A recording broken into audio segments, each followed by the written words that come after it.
Okay lang. Thank you. So, start na po tayo sa ating devotion for this evening. Ang ating theme po is the inward and outward journey. Yan. Okay, dun sa part po ng ating mga talata mamaya, mga babasahin natin, part po ng mga translate natin. Pag unang-una, hihingi na ako ng paumanhin dun sa mga pagkakatranslate kasi hindi masyadong na-edit. Anyway, ang gagawin natin mamaya, siguro maganda rin kung sino yung gustong bumasa ng mga paragraph natin, and then pwede rin mag-share kaagad ng kanilang mga reflections or kahit anong thoughts regarding po dun sa ating tema. Alright, so hopefully may makaka-join din sa atin via dun sa YouTube Live kasi naka-live din tayo via YouTube. Share na lang po natin yung link kung halimbawa mayroon po tayong kakilala na nag-aabang din sa atin na hindi maka-join via Zoom. Kasi itong Zoom natin kailangan pang mag-install ng app eh. Okay, so, and by the way, please be patient kasi yung nga, ang problema natin sa Zoom is after 45 minutes, nagdi-disconnect tayo. So, itry natin sa susunod siguro gumamit ng Google Meet para sa ganun maiwasan na natin yung ganun, yung nagdi-disconnect tayo para makapag-tuloy-tuloy tayo. So, this time, siguro, try natin ngayon lang muna and then next time, try natin mas maagang mag-login para itry natin gamitin yung Google Meet. Okay. Kung makakapasok tayo lahat ng Google Meet by next time, so ituloy-tuloy na natin yung Google Meet na gagamitin natin. So, hopefully lahat tayo may Google Meet sa ating mga cellphone. Okay, Sister Chidora, paturo ko na lang dun sa kasama mo dyan. Madali lang naman sundan yun. Okay, so sa ating pagpapatuloy mga kapatid, salamat sa ating presence na naman this week para po sa ating short devotion. Ang oras po natin ay 6:19 and hopefully matatapos po tayo ng mga around 7. Okay, hopefully ganun. Alright, so bago tayo magsimula, any concerns or anong mga gusto nating i-share like joys or mga bagay na gusto nating i-share para naman lahat tayo ay magkaroon ng tawag nito. Alam natin kung ano yung mga pinagdadaanan ng bawat isa. Or hindi naman kailangan personal. Pero ano yung mga pinaka-concern natin daw, ang pinaka-concern po sa ngayon is yung ating po mayroon po tayong dalawang kapatid mula po sa Saragossa. Saragossa sa Laklac by the way, na siya pong nag-positive ngayon ng COVID. Isama natin mamaya sa prayers natin. Yung isa doon is yung isa doon is yung kanilang finance officer. Malamang na-meet na natin siya sa mga gatherings po natin. And then yung si Gion Ben, pinapanalangin natin noong nakaraan na iuwi na rin nila. Kaya lang yung bata ay hindi pa bumabalik doon sa normal talaga na kalagayan niya, yung health niya. Ang isa sa mga hinihiling nila is yung patuloy na panalangin para sa bata kasi nga ang sabi daw po ng doktor malamang mahihirapan siyang bumalik doon sa dating state niya, lalo na't bata pa siya dahil nagkaroon yata ng damage doon sa brain talaga. Parang ang sinasabi is babalik daw yata yung isip niya during nung time na siya ay infant pa lang, parang bumalik sa blanco yung utak ng bata. So, patuloy natin ipanalangin si Gion Ben, sa ating panalangin para po sa kanyang paggaling. Sino pa po ang merong concern sa atin dyan?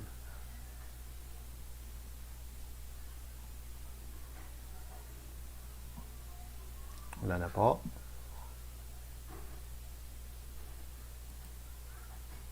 Ang total attendance po natin sa hapong ito, meron po tayong 5 at salamat ulit sa pag-respond sa atin dito. Okay, so bago tayo magpatuloy, i-flash na po natin yung ating text at the same time. Kung sino po yung gustong bumasa, pwedeng volunteer na rin po. Pero kung sino po yung gusto mag-pray, volunteer sino pong gusto mag-pray after po nung reading po natin. Anyone? Tas ng kamay, meron ng raise hand po dyan sa inyong screen Mag-raise lang po ng hand. Any reaction?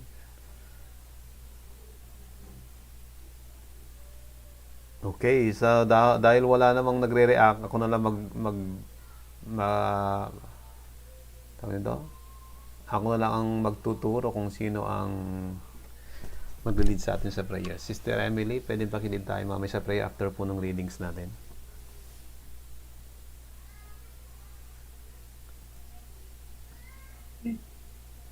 Okay po. Thank you, Sister Ems. And then, ito po yung ating text doon po sa ating reader. Ito po yung text natin. I-scroll ko lang po ha. Nasaan na po tayo? Ayan.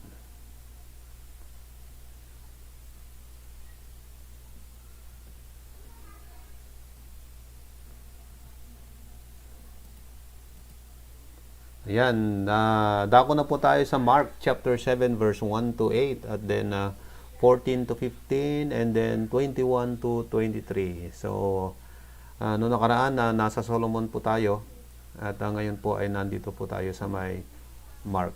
Okay, so sino pong gusto bumasa? Volunteer na lang po, paki-start na lang po yung readings po natin.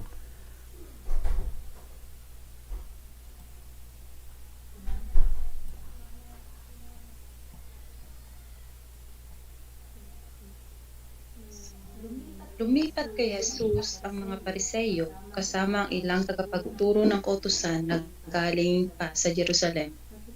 Nakita nila ang ilan sa mga alagad niya na kumakain ng hindi muna naghuhugas ng kamay ayon sa kinaugalian.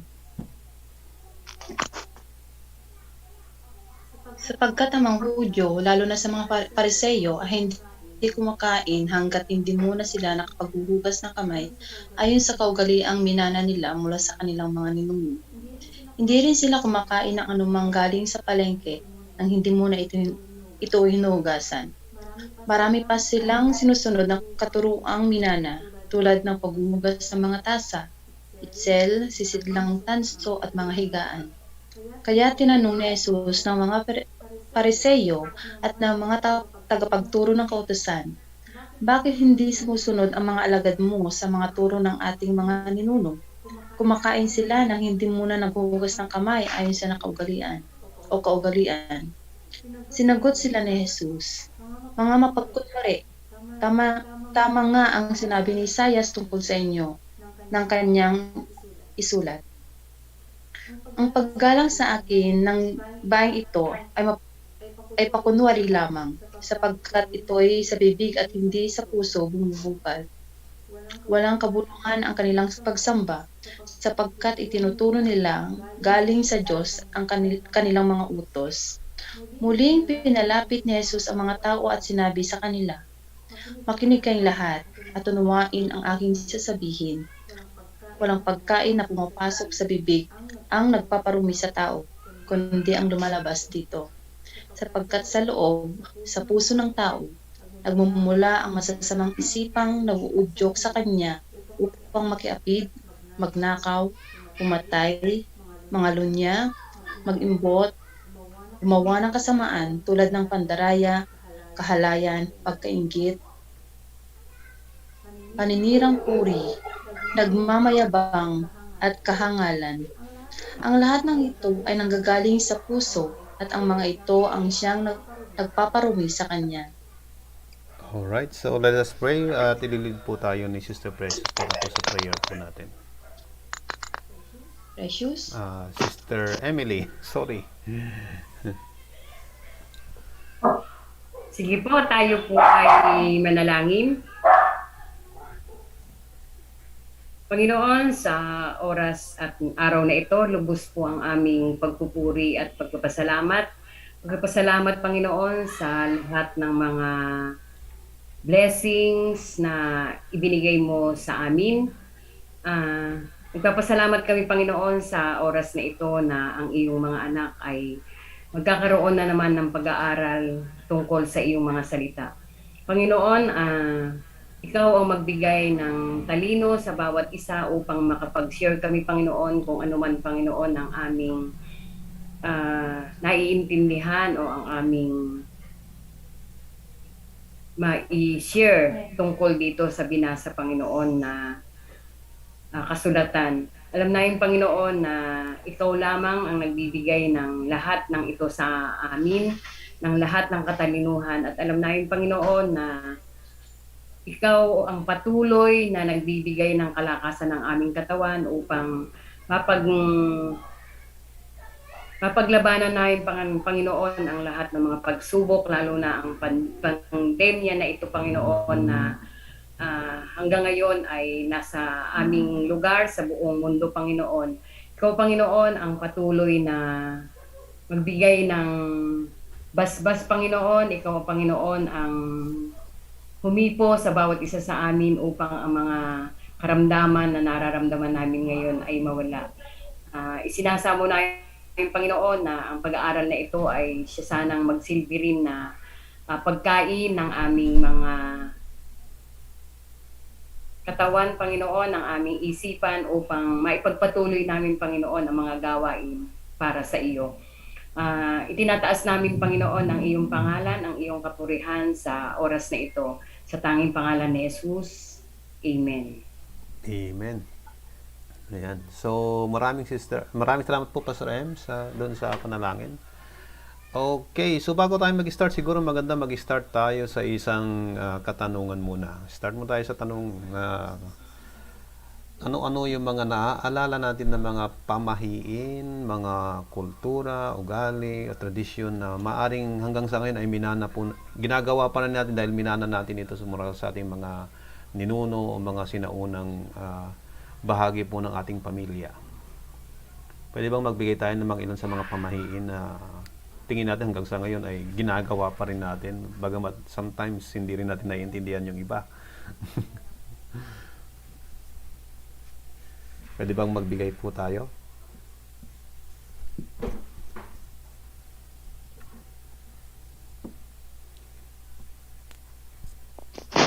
Kapag nahulog daw yung kutsara, magkakaroon daw ng bisitang babae. Yung tinidor naman, bisitang lalaki. Pero sabi nila kahapon, kapag ayaw mo daw yata na magkaroon ng bisita at meron ka in-expect ng bisita at pag mahulog yung anumang kubyertos na yon, apakan mo daw para hindi matutuloy. Naalala ni Sister Precious yung example kahapon sa dingading. Lalo na pag yung ini-expect mong dadalaw sa'yo ay yung maniningil ng utang mo. Ganun ba yun? Mapaka mo na lang daw yung kutsara o kaya yung tinidor para hindi rin matuloy yung bisita mo. Sino pa? Sino pang mayroong naalala na mga pamahiin na hanggang sa ngayon ay mukhang ginagawa pa rin natin o kaya ino-observe pa rin natin?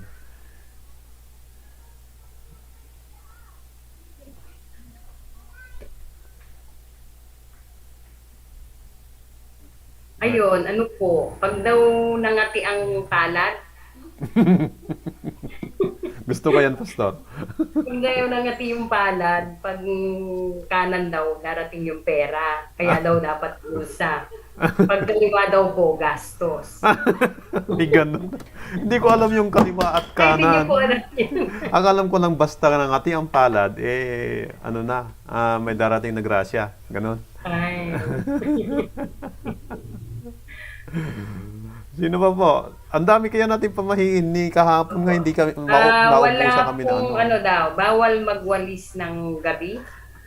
Dahil po, Dahil pag daw nagwalis, papalabas sa ay lalabas yung grasya. ayun, oo. Kaya nga kahit may mga marumi na yung bahay, pag ang time na lang na natitira, gabi na lang magwalis, ayaw pa rin magwalis. Oh. Sino ba po? Sa mga Ilocano, napakarami kaya. Yan, pumapasok si Brother Julius kaya lang hindi niya mapagana yung kanyang microphone. Pasok lang ulit, Brother Julius. At try mong tingnan yung settings ng microphone mo. Bawal din daw magbayad pag gabi na. Bakit daw, Sister Precious? Yun din. Bawal nga daw paggabi kasi lumalabas din daw yung grasya. Ayun. Bawal maglabas ng pera pag gabi na. Sister Chidora, meron kong gustong i-share? Naka-unmute ka? Oo, babal din magpautang daw ng bigas pagkagabi na. Yun ang mahirap. Bakit At may saka mga... pagka Paano may po kung wala nang maisaing yung nangihiram? Yan na. Diyan tayo papasok dun sa aralin natin sa gabing ito kasi pakainin na lang daw, pakainin na lang daw, wag lang maglabas ng bigas. oo, may option. Okay? Ayun. Alright. Thank you, Sister Chidora. Kahapon hindi maubos-ubos yung mga gusto mag-share nung pamahin kasi sobrang dami pala. Ang dami-dami palang mga pinaniniwalaan hanggang sa ngayon ino-observe pa rin. Meron yung sa mga, alam niyo yung alligator, yung monitor alligator, yung ganun. Banyes kung nadati Ilocano. O kaya yung makakasalubong ka ng itim na pusa sa daan pag meron kang pupuntahan. Ganun. So, ang dami nating mga pamahiin hanggang sa ngayon ay no-observe pa rin nung natin o kaya minsan yung iba nating mga kapatid ay malaki pa rin yung kanilang paniniwala sa mga pamahiing ito. Dahil nga po itong pag-aaral natin ngayon ay related po sa mga pamahiin at mga kaugalian na ito nga po kung sino po yung gustong bumasa nitong first paragraph, pwede na pong agad-agad magbigay ng kanyang sharing tungkol po doon sa talata. I-share ko po yung screen natin.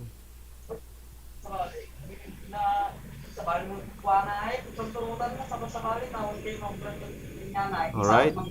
So, kita po ba natin yung screen natin?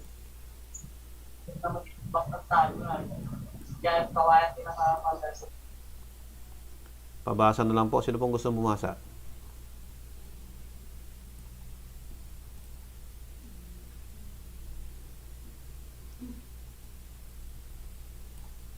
Wala nang gusto bumasa. Sige, kahit hindi na muna mag-share pag nagbasa. Oo. Pag sama-samahan na lang natin ulit na i-discuss kung ano yung nilalaman nito. Okay, unahin ko and then susunod siguro. Sister Chidora, nag-unmute ka ba? Okay. Sige na. Unahin ko na po. Ito. Ang sabi po natin dito is ang ating teksto sa araw na ito ay ang siyang napakagandang halimbawa ng talakayan tungkol sa pagkukunwari, kaugalian at pagtanggap. Una ay ang mga eskriba at pareseyo ay pansinin nila ang mga alagad na hindi muna sila naghugas o naguhugas ng kamay bago kumain. At sinabi nga ni Jesus sa kanila na tingnan nila ang nilalaman ng kanilang mga puso dahil ang mga bagay na lumalabas dito ang siyang nagpaparumi sa tao, hindi ang mga pumapasok sa isang tao. Mapapansing hindi naman sinalungat ni Jesus ang mga tradisyon ng mga Hudyo sa tekstong ito. Si Jesus mismo bilang isang Hudyo ay sumusunod sa mga kaugilang ito. Hindi pinupunan ni Jesus ang kahalagahan ng kanilang mga kaugalian, ngunit ang nais niyang linawin ang mga pamamaraan at espiritu kung papaano ipinatutupad ang mga ito kung nawawala ang tunay na pinapahalagahan sa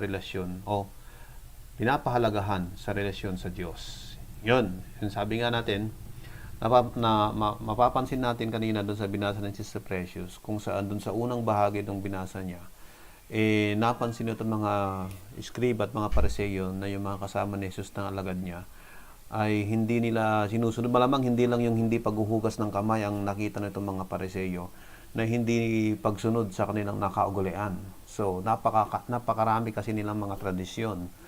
Ngayon, si Jesus kasi mismo ay isang Hudyo. Mapapansin din naman natin dun sa pagpuna ni Jesus o kaya dun sa mga comment ni Jesus after na nakita niya yung observation o yung comment na itong mga eskriba. Wala naman siyang sinabing against dun sa kanilang mga kultura, dun sa kanilang mga kinalakihan na mga pamahiin siguro, ganun, yung mga bagay na kailangang gawin nila, lalong-lalo na yung paghuhugas ng kamay bago kumain. Hindi niya man sinabi na hindi na kailangan maghugas ng kamay. Kung hindi, napansin niya lang 'yon o ang comment lang niya is hindi dapat ang tinitingnan is kung ano yung pumapasok sa bibig, kung hindi dapat ay yung kung ano yung lumalabas mula sa puso, sa pamamagitan ng bibig, ay ito dapat yung tinitingnan natin pagdating sa observation o doon sa mga paggawa o pagsunod sa mga nakaugalian ng kultura natin. Dahil minsan may itong mga Hudyo kasi sa kanilang pamumuhay, sinisikap nilang sundin lang lahat ng kanilang mga kaugalian tinuro sa kanila ng kanilang mga ninuno, na by all means ginagawa nila ng paraan para makasunod dun sa mga tradisyon na yon.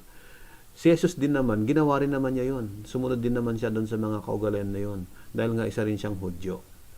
So by this time, sa palagay natin, bakit kaya nga hindi man lang nasunod kasi ng mga kasama niyang mga alagad yung mga nakaugalian nila bilang mga Hudyo? Sa palagay ba natin may mga naiisip ba tayo halimbawa na maaaring naging dahilan kung bakit itong mga kasama niya, mga alagad niya, ay hindi na nakapaghugas ng kamay bago kumain? Malamang pagod sila. Pwede? Ano pa?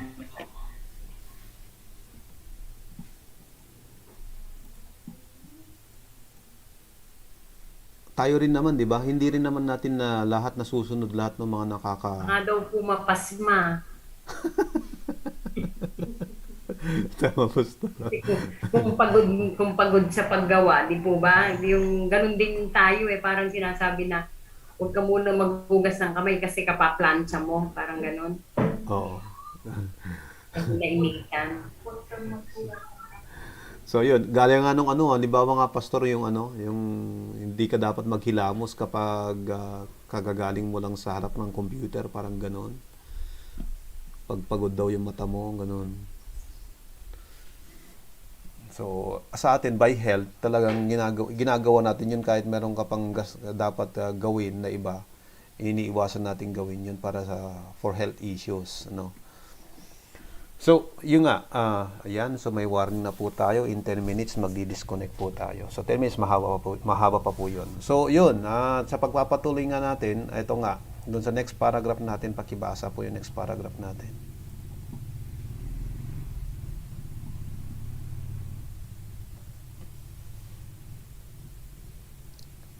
Anyone would like to read? Sino pa gustong magbasa?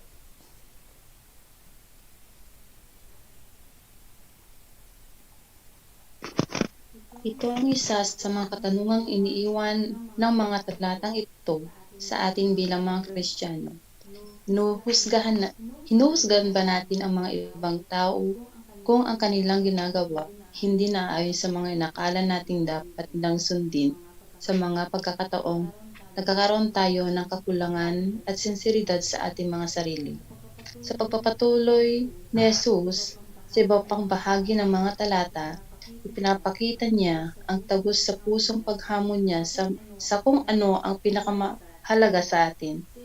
Sa isang malalim na pagtingin sa kalagayan ng ating buhay espiritual, gumawa tayo ng mga pagbabago kung papaano natin may sasabuhay ang ating pananampalataya sa napaka-komplikado nating mundong ginagalaw. Ayun. So, thank you Sister Precious dun sa pagbasa dun sa talata. Dun sa paragraph po natin. Ayan. So, parang yung unang part ng binasa ni Sister Precious is isang tanong para sa ating lahat na tayo ba ay kagaya rin nitong mga iskriba minsan, nitong mga paresyo. By the time na nakita nila yung mga alagad na kumain na hindi mo na naghuhugas ng kamay, tayo rin ba ay mayroon din bang pagkakataon na parang tayo ay naging katulad din nila na madali tayong mag-judge ng ibang tao?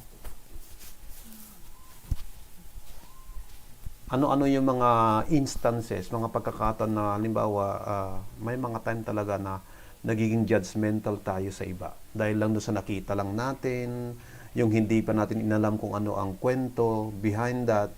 Parang yung sinasabi natin kanina, ang tinatanong natin kanina, sa palagay ba natin ano yung dahilan kung bakit hindi sila nakapaghugas ng kamay? So parang ang ginawa natin is inisip muna natin na maaari nga talagang may naging dahilan kung bakit hindi sila nakapaghugas ng kamay bago kumain. Pero ito yung mga paresyo, hindi sila nagpreno. Hindi na sila nagtanong. Agad-agad, nagkomento na kaagad. Ano?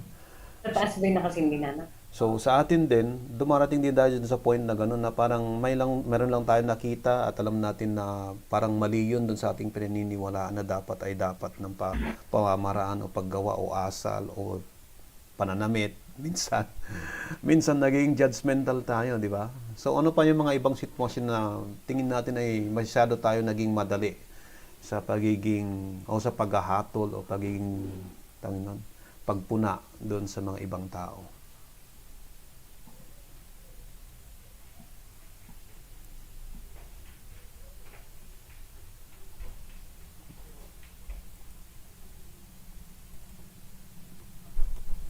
Kung halimbawa may mga pagkakataon halimbawa sa loob ng simbahan, ano yung madalas na maaari nating makita doon na kung saan matitrigger tayo at madali tayong mag-isip at magkomento, pumuna o kaya maging judgmental sa isang tao?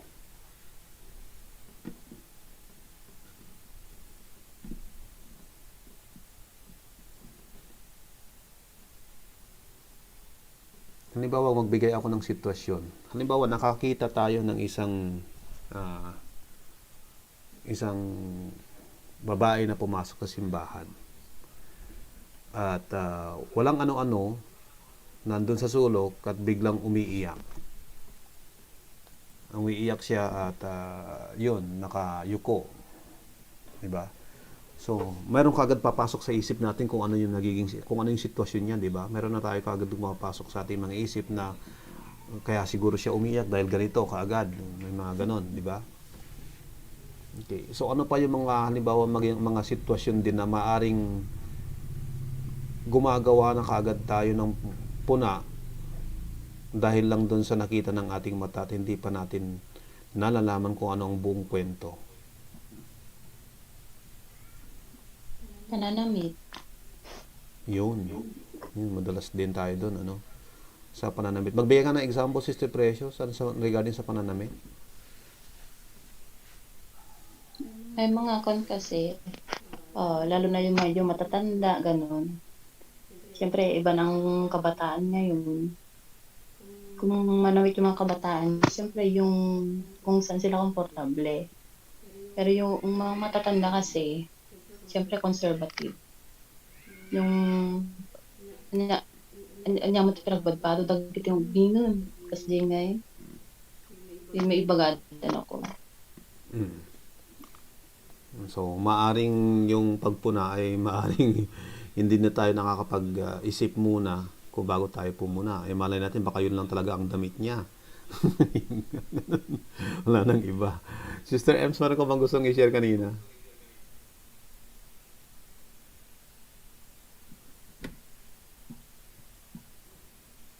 Ayun po, minsan din yung sa sinabi yung example nga, parang hindi pa natin alam ang sitwasyon, may nasabi na tayo agad, parang ganun.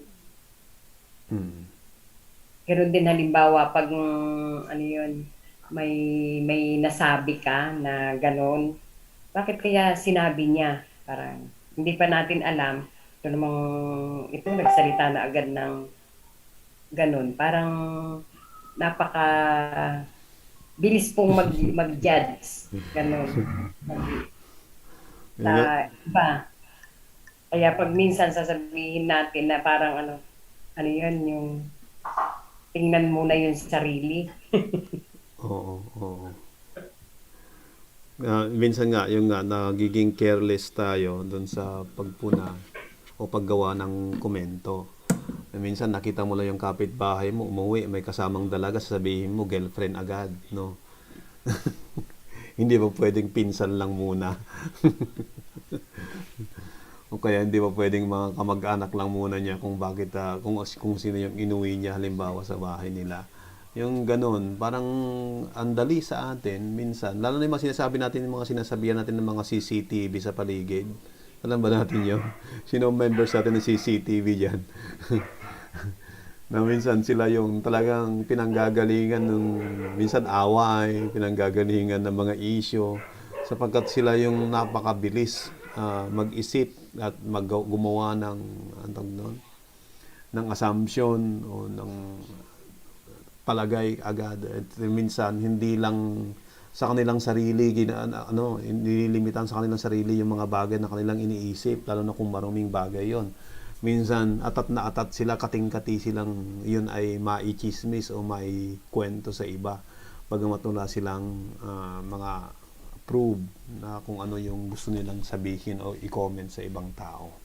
So dito, itong pinag-aaral natin, parang sinasabi nitong pinag-aaral natin na dapat tayo ay nagiging careful sa pag-comment, lalong-lalo na siguro sa atin bilang mga Kristiyano, na kung saan malamang hindi tayo naging aware na pag nagsalita tayo ay nakakasakit tayo ng iba, na kung saan doon na tayo nagkakaroon ng problema kasi sa halip na tayo ay naging malinis, minsan nakagawa pa tayo, nakapagsalita pa tayo na magkukos ng dumi sa ating mismong sarili.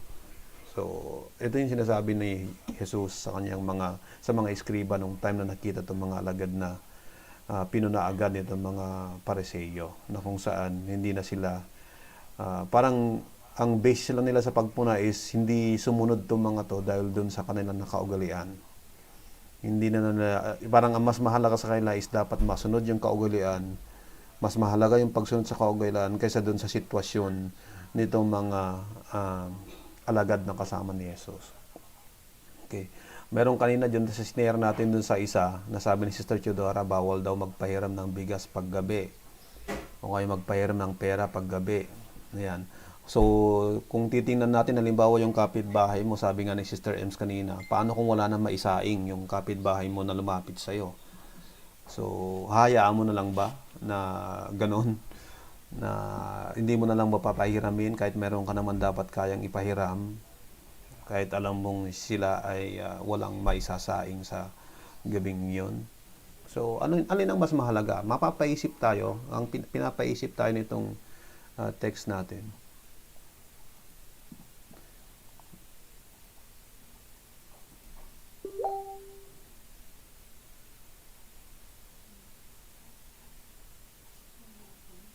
Nag-disconnect.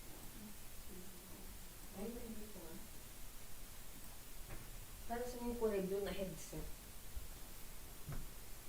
Hindi lang na. At ano.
So, tuloy po natin. So, halos tapos naman na tayo dun sa last paragraph kanina. Alright, so dito tayo sa next paragraph. Itong next paragraph po natin, babasahin ko na po sa atin. So, may mga iba pang bahagi ang talakayan sa ating teksto tungkol sa kung ano ang dapat ibibilang at hindi ibibilang.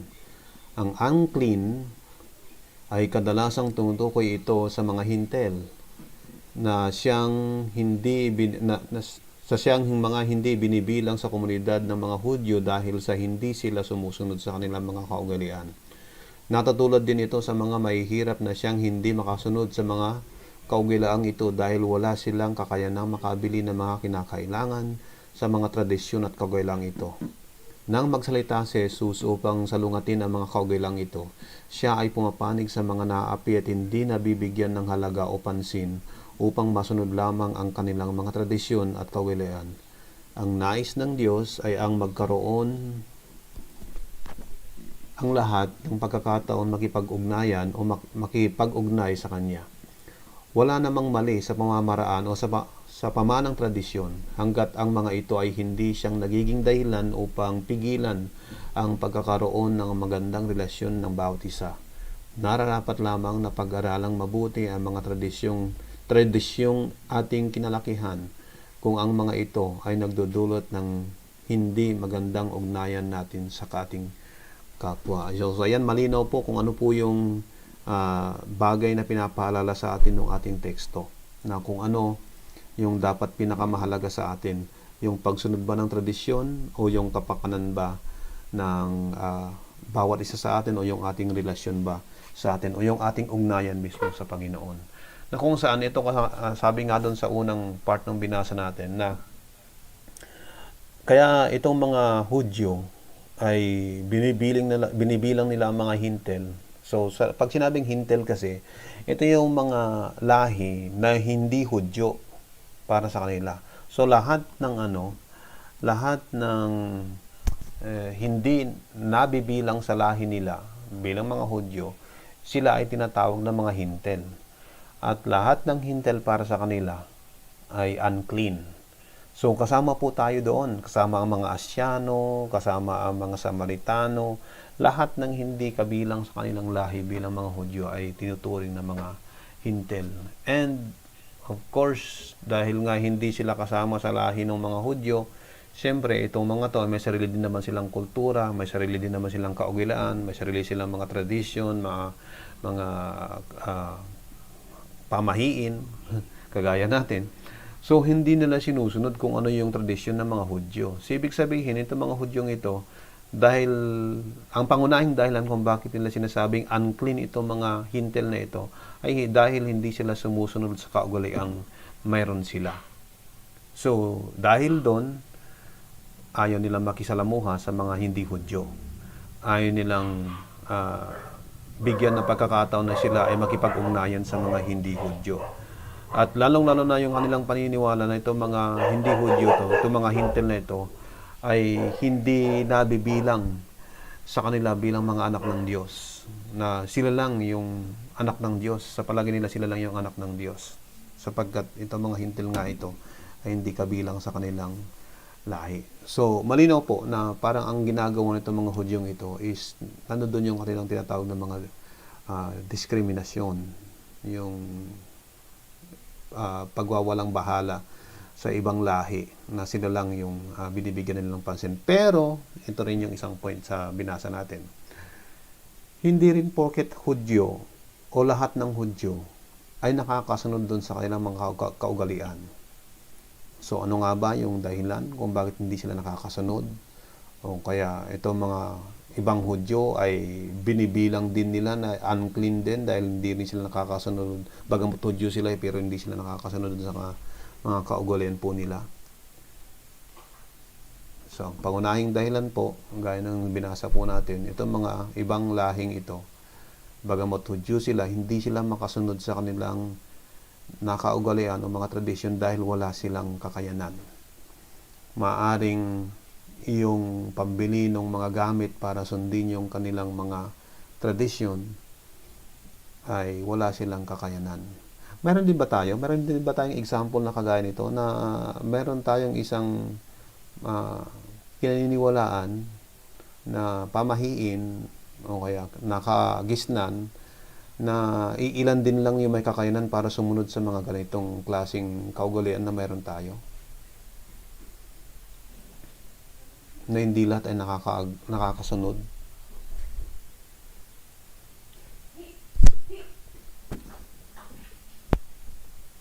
Kadagiti Ilocano, pamilyar ti amin ni ti atang kung ano, sa mga Tagalog, sila Sister Ems, meron din ba kayo nun? Yung parang yung iniaalay pag may sakit?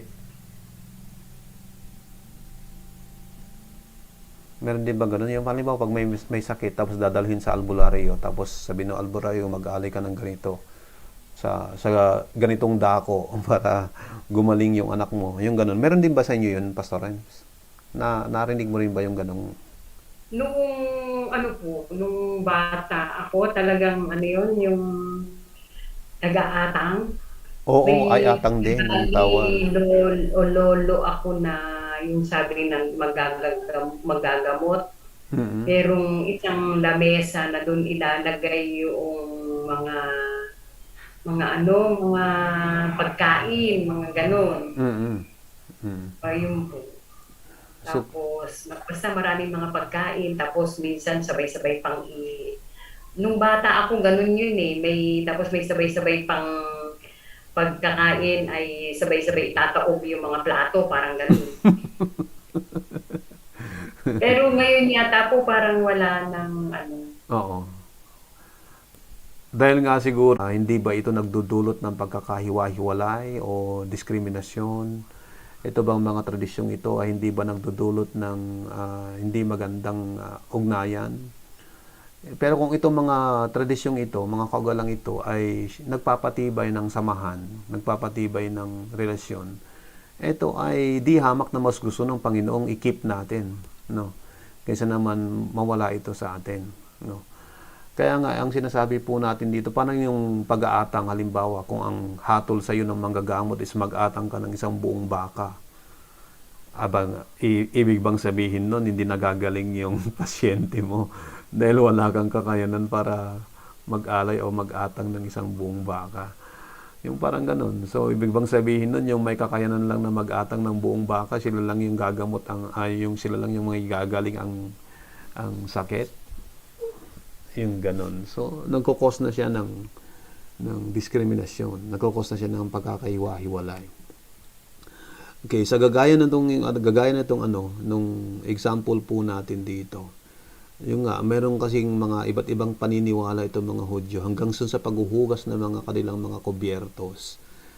At yung halimbawa, sila ay bumili ng mga namalengke, hindi sila pwedeng kumain ng kahit anumang bagay na kanilang pinamili mula sa palengke hanggat ito ay hindi nahuhugasan. So gaya nun, walang problema doon kasi kaya sabi nga natin, hindi sinasalungat ni Jesus yung mga tradisyong yun kasi hindi naman masama. Nagiging masama na nga lang siya kung itong mga tradisyong ito ay nagdudulot nga ng yun. Yung nang dahil sa tradisyong yun, pinupuna mo yung iba na sinasabi mong masama yung ugali ng isa dahil hindi sumusunod sa nakagawian o nakaugalian. Yun. So, tayo, bagamat may mga ino-observe po tayo ng mga tradisyon, hindi dapat ito ang basehan natin para pumuna mag-judge ng iba. Ganun po, yung sinasabi po natin dito. Okay, dun sa next paragraph din po natin, maaring napakadali lamang sa atin na tuligsain ang mga pariseo at makakalimutan nating tayo rin ay may kalupitan sa ating pagtuligsa. At kadalasan ito naman ay walang kabuluhan. Halimbawa sa kung ano o papaanong nating tingnan ang mga magulang na may mga anak na may ingay sa araw ng linggo ng pagsisimba. Bagamat marami sa atin ang nag-aakalang ang worship ay kinakailangan ng katahimikan bilang pagrespeto, maaaring sa pamamagitan ng mga talatang ito ay mapapaisip tayo kung ano nga ba talaga ang worship para sa atin bago pa man tayo gumawa ng anumang nakakasakit na hakbang para tuligsain ng mga maingay na bata o ang kanilang mga magulang. Maaaring ang pagkakahinto ng ating mga nakaugalang gawain ay magbibigay sa atin ng pagkakataon upang magkaroon tayo ng mas malalim na pagtuklas sa atin kung ano talaga ang kahulugan ng worship para sa atin na siya nating nakakaligtaan. At tayo ay magpapasalamat sa iba't ibang gulang ng mga kabahagi ng ating kongregasyon. Yun, merong isang real example dito mga kapatid. So, yung isang example yung normal na sa ating mga simbahan, alam mo, meron ba tayong mga kongregasyon dito na walang mga bata, pero I doubt, wala yata. Karamihan yata ng kongregasyon natin ay may mga kasamang bata sa loob ng simbahan. At kadalasan din, ang setup, ang eksena, tuwing linggo, is ito mga bata talagang ito, hindi maiwasang sila ay magugulo, sila ay may ingay, kahit kasalukuyan ang prayer, kasalukuyan ang mensahe. So, nasubukan na rin ba natin sumuway sa mga bata o kaya kumausap sa mga magulang? Hindi mo, nandun tayo sa sitwasyon na ganun. Ano yung maiisip natin na pinakamagandang paraan na pwede nating gawin para sa ganun ma-address natin o matugunan natin yung ganung problema sa loob ng ating simbahan tuwing linggo, na hindi ito magdudulot o hindi masasaktan yung mga bata, hindi natin sila mapagsasalitaan ng hindi maganda, o kaya lalong-lalo na hindi natin masasaktan yung mga magulang na mga magulang nito, mga batang ito. So, sa pamamaraan po nating naiisip, ano yung maaaring paraan po natin para sa ganun ay matugunan po natin yung ganung problema na hindi tayo nakakasakit.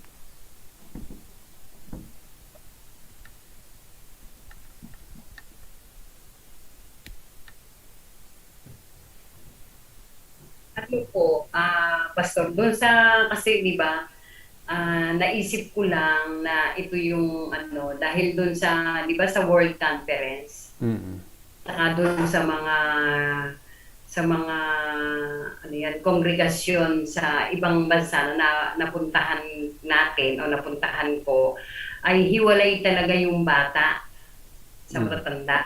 Parang ganon. Yun po yung isang paraan na pwedeng gawin na iba yung yung kaya nga tayo parang may children ministry, parang ganon. Iba may nagtuturo sa mga bata habang nagwo-worship sa Pero sa karanasan po natin dito sa ating mga kongregasyon ay halos talagang yung mga bata ay kasama na natin. Diba? Oo, yung po yung isang paraan na parang nakikita ko para hindi lang talaga maging pantay tayo sa pagtingin ba doon sa mga Kasi pag iniisip ko pa lang po na siyempre pag sinabihan mo na ang gulo naman ng anak mo, siyempre yung pong magulang. Baka sa susunod di na natin makasama. Oo nga po. Oo. Pati yung anak dito ba? Oo. Kaya, ayun, yung bali, ang isang paraan po talaga ay parang talagang magkaroon ng children ministry para yung pag-aaral din ng mga bata ay nakapokus para lang sa kanila. Tayo ay makapokus naman doon para sa atin sa worship. Oo. Okay. Thank you, Pastor Ems, dun sa sharings mo. So, actually, I agree dun sa ganung konsepto. But during only studies or Sunday school or yung halimbawa yung ganun discussion, yung ginagawa. Pero alam ko rin na isa sa mga advantage sa atin dito sa Pilipinas kung bakit marami rin tayong mga kabataan na talagang hindi nandoon pa rin yung kanilang interest sa pagti-church kahit sila ay naging kabataan na.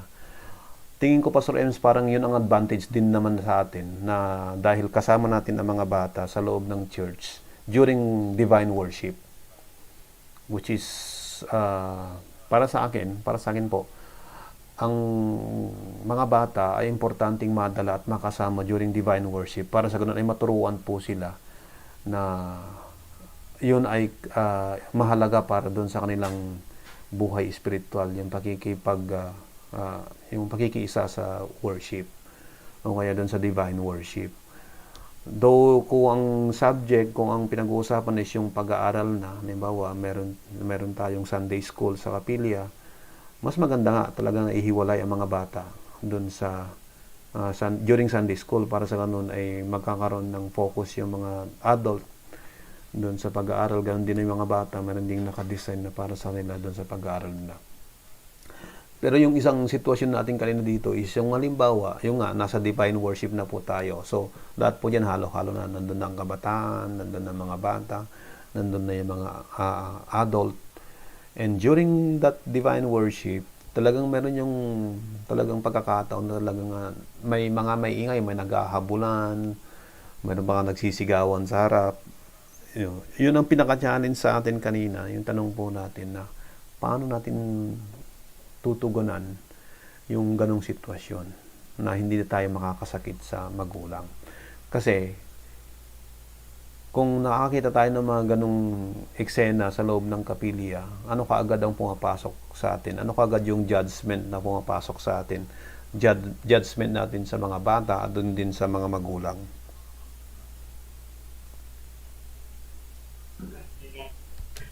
Para kung ano yun, yung mga magulang di marunong magturo sa Di ba po? yun yung mga magulang natin parang ganun na ano yun, yung hindi man lang mabawal yung anak, parang ganun. Oo, di ba nagkakaroon tayo agad ng judgment sa kanila? Pero agree po ako dun sa sinasabi ni Pastor kanina na yung mga bata natin ay kasama dun sa ano na kung baga alam na nila yung yung bunong worship. Pag nga halimbawa pag pag nagbigay na ng ay matatapos na parang gano'n. Medyo alam na po nila yung yung routine ng worship at saka yun yung kumbaga natututunan na nila. Oo. At habang yun nga yung sinabi yun maging kabataan sila, alam na nila rin yung halimbawa may panalangin, may magbabasa ng prayer for peace, at alam na nila kung ano yung mga parang sunod-sunod na nangyayari pagdating ng worship. Naging aware sila. Which is yun din yung hahanapin nila actually pag sila ay nagkaroon na ng... Kasi usually naman ang mga kabataan kaya nagkakaroon ng interruption doon sa buhay nila sa church. Kasi during that time na sila ay naghahanap na ng trabaho, kaya nag-aaral. Yun yung mga time na talaga nai-interrupt na yung kanilang buhay sa church. Okay. Any other comments, Sister Precious? Meron kaya ng magandang comment kahapon? Nakalimutan ko lang. Kasi usually, pag nakakita tayo ng mga magulang na ganun, yung umiyak yung anak, tapos kahit tigilan niya kasi kung talagang nag-wild yung bata, kahit yung magulang hindi niya kayang kontrolin So, parang para sa akin, pag nakakita na ako ng ganun, yung parang inilalagay ko kasi yung sarili ko doon sa nanay na what if ako yung nandun sa sitwasyon at hindi ko rin kayang patigilin yung anak ko. Yung ganun ay na parang iniintindi mo na lang kung ano yung sitwasyon na mahirap talaga kontrolin yung mga ganyang bata. So, huwag ka na lang mag-focus doon sa kung anong merong eksena meron doon sa loob ng simbahan, doon sa kinaupuan mo or basta any corner doon sa church. Kundi mag-focus na lang po tayo doon sa harap, yung nagsasalita sa harap. Hindi yung nandun na maingay na bata at saka yung nanay na pagtalo sa kanyang anak.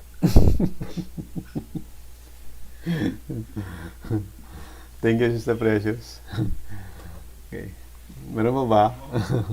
Mukhang malaking subject itong may ingay ng mga bata sa loob ng simbahan. Lalo na pag halimbawa yung magulang din naman, nakita mo, ang bit-bit ay 2 bata. Meron siyang karga-kargang baby, tapos meron pa yung anak niya, yung toddler na takbo ng takbo, sumisigaw sa loob ng simbahan. Ayun nga, parang sabi nga ni Pastor Ems kanina, kung sasawayin mo, pati yung nanay, baka mamaya sa susunod di mo na makita. Yun ang parang nagiging realidad sa ating simbahan. Pero yun, So, bago pa tayo magsalita o kaya mag-comment, tugunan yung problema na yun, make sure na yung ating pamamaraan ay hindi po tayo makakapagsalita ng magaspang, ng masakit, na siya namang mahirap tanggapin para dun sa mga concern na tao. Lalo na yung mga bata, halimbawa, pag sinigawan mo na yan, mamaya, hindi mo nga lang direktang sinabihan yung magulang, pero pag nakita niyang sinigawan mo yung anak niya, masakit na sa pakiramdam niya yun. So, parang, actually, parang yung reaction natin pag nag-react tayo sa isang sitwasyon na hindi maganda, yung sinaway natin, hindi silang nagkulang. Parang ang nagkasalo na sa atin doon is tayo pa rin yung nagkulang doon sa ginawa nating actions. So, be careful sa mga ganong pagkakataon. Okay, dito po, dako po tayo sa, second to the last na ba ito? O last paragraph na? Sister Precious, pakibasan lang po itong last paragraph. Halimbawa, merong isang ministro na hindi sinunod ang ritual ng Community of Christ sa pagkahanda ng komunyon. Papayag ba tayong iwan ang ating nakagawian? Umapektuhan ba ang pagtanggap natin sa sakramento ng komunyon na siyang naglalapit sa atin sa ating relasyon sa bawat isa at sa Diyos? Yun. Okay. Lalong-lalo na,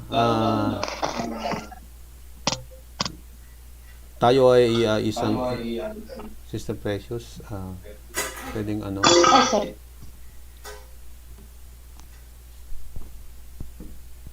okay, dali lang po. Paki-mute mo, ka? Echo. So, yan. So, hopefully wala na po yung echo. Okay, dito po sa atin, sa Community of Christ, di ba meron po tayong mga iba't ibang tawag ito, mga sakramento. Especially po itong common na ginagawa po natin every first Sunday of the month, itong communion. May mga paghahanda ng emblems, so yung mga communion sets, na meron tayong mga iba't ibang pamamaraan ng paghahanda. Maaring yung paghahanda ng ibang kongregasyon ay hindi dun sa katulad ng paghahanda dun sa kongregasyon kung saan tayo napabilang. At yung paano kung halimbawa ang nakasanayan natin is yung kung paano hinahanda yung communion set natin dun sa kongregasyon kung saan tayo lagi nagsisimba. Paano kung halimbawa nagpunta tayo sa isang kongregasyon at napansin natin na, parang iba yung paghahanda nila ng communion set. Yan. So, ang tanong kanina dito is, hindi ka ba magkukomunyon dahil tingin mo hindi sacred yung pagkakahanda ng komunyon? O kaya mismo yung ginamit na emblems o tinapay o kaya yung ginamit po na juice doon sa emblems ng komunyon. So, ang pinakamahalaga po doon, sa nasabi po natin dito is, ano ba talaga ang kahulugan ng komunyon para sa atin? Okay. Which is, yun yung sinasabi ni Jesus dito sa text natin, na ang pinakamahalaga is kung ano ba yung deep meaning, yung kahulugan ng ating mga ginagawang tradisyon na kinakaugalian, kaysa naman dun sa mas striktong pagsunod dun sa nakakaugalian po natin, pamamaraan. So, ang pinakamahalaga sa atin is ano ba yung essence, yung point po dito. Okay. Ano ba? So, may karugtong pala yun. O kaya maaring tayo magpasalamat at pamuhay ang mas malalim na nakahulugan ng ating mga ritual.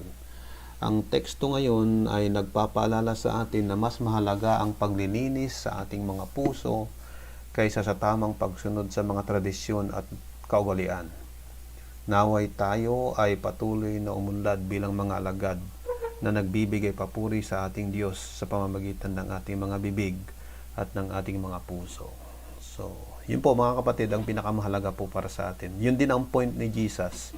Hindi niya sinasabi na mali yung tradisyon o tinuturong kaugalian ng mga Hudyo. Ang sinasabi niya dito is, ang pinakamahalaga is yung mga bagay na siyang nagpapaunlad ng ating buhay espiritual, na kung saan ito yung mga bagay na nakakapaglinis sa atin ng ating mga puso kaysa naman doon sa pagsunod sa mga nakaugalian o tradisyon o kultura na meron po tayo.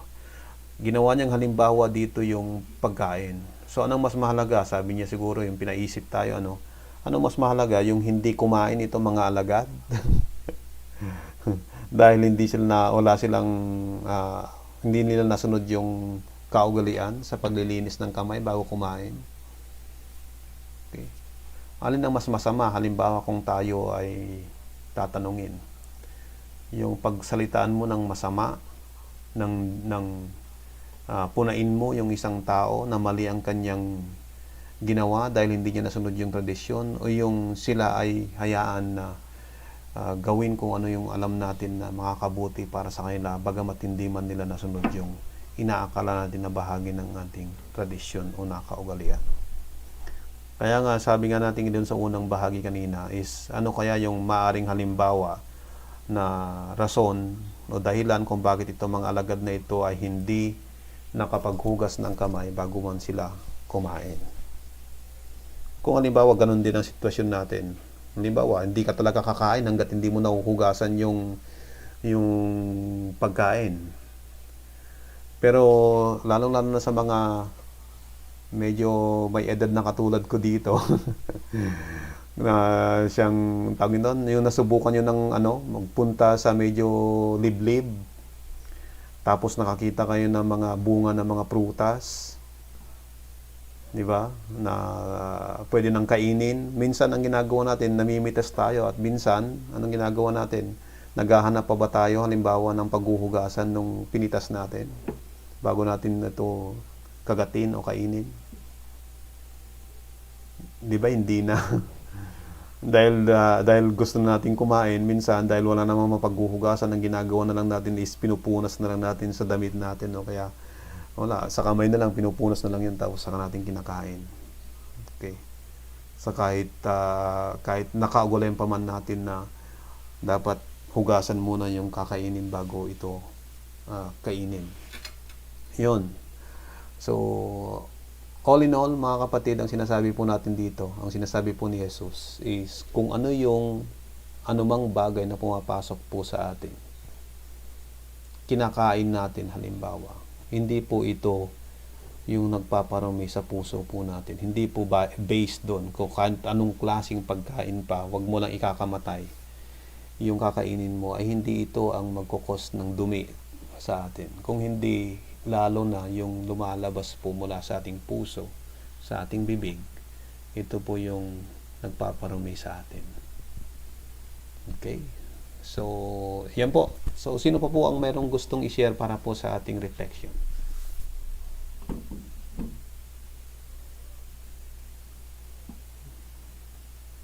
Any final reflection po at final sharing po sa ating devotion this evening bago po tayo magtapos?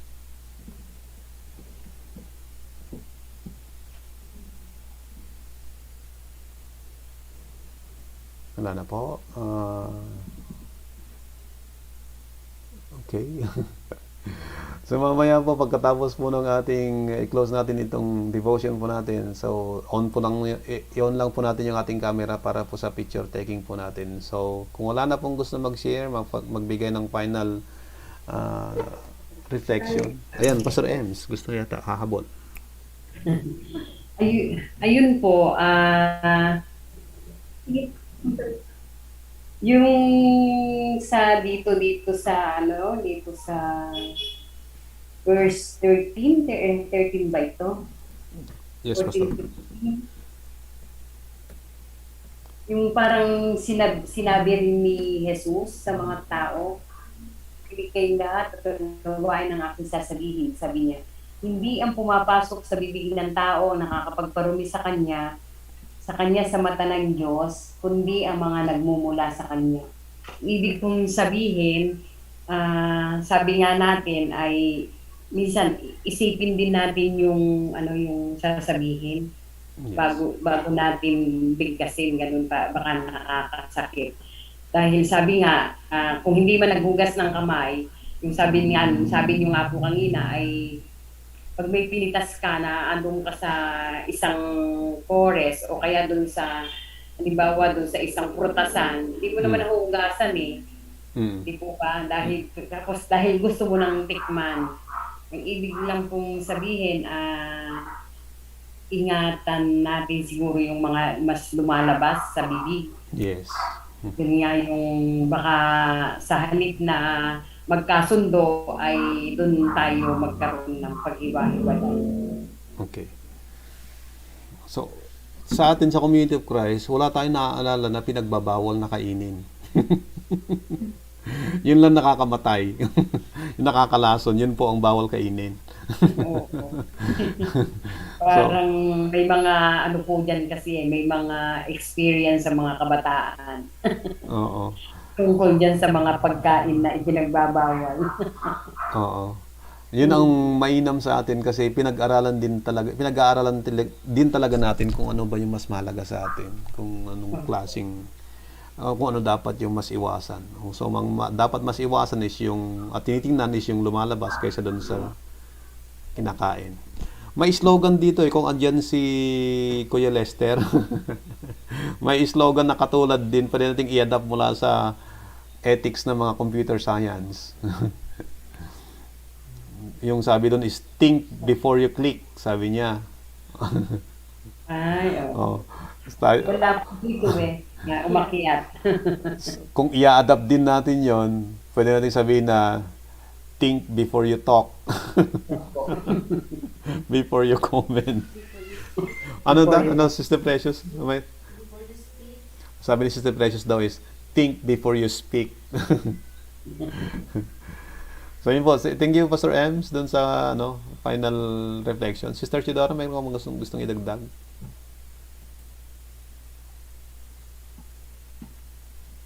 Naka-mute po kayo, paki-unmute po. Ayan, mayroon na po. Wala na po. Ay, wala na po. Kala ko may dadagdag po. Alright, so kung wala na po at maraming salamat din po muli sa ating pagkiki-join. At yun nga, isama po natin sa ating prayer sa panghuli yung ating mga concern kanina. Okay. Tayo po ay manalangin para po sa ating closing. Salamat po Diyos na Ikaw po ay muling pinagkaloob mo ang iyong biyaya at basbas po sa bawat isa sa amin. Na binigyan mo po kami ng isang napakagandang pagkakataon upang muli po kami po ay makapagsama-sama sa pamamagitan po ng teknolohiyang ito. Salamat o Diyos na ang bawat isa po sa amin ay ramdam po namin ng iyong biyaya na ganoon din po ang sakalakasan po ng bawat isa sa amin.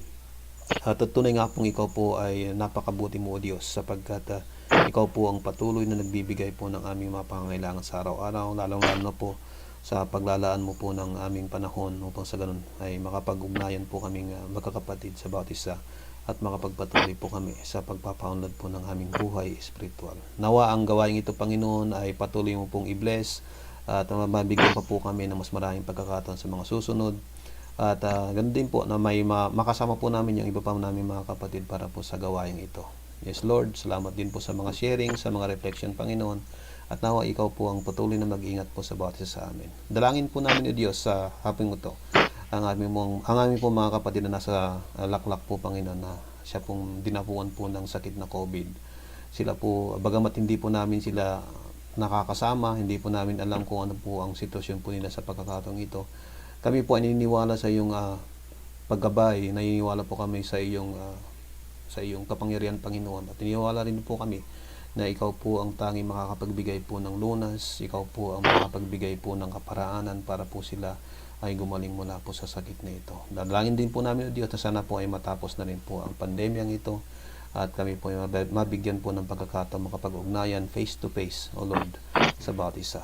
Din po Panginoon, kami rin po ay nagpapasalamat sa biyayang pinagkaloob mo kay Gion Ben na ngayon po ay naiuwi na po ng kanyang mga magulang. At dalangin namin o Diyos ang iyong patuloy po na biyaya ng kagalingan sa batang ito, bagamat hindi pa po siya lubusang magaling. Patuloy po namin siyang dinadalangin sa iyo, Panginoon, na ikaw po sana ang patuloy na mag-bless at magbigay po ng kanyang kalakasan at kagalingan po. Yes Lord, sa gabing ito, kami po muli ay humihingi po ng iyong pag-unawa sa lahat po ng pagkakamali ng bawat isa sa amin.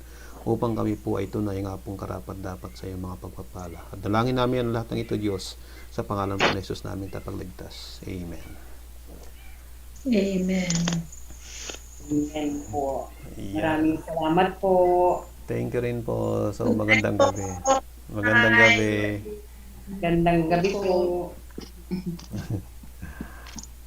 Bye-bye po.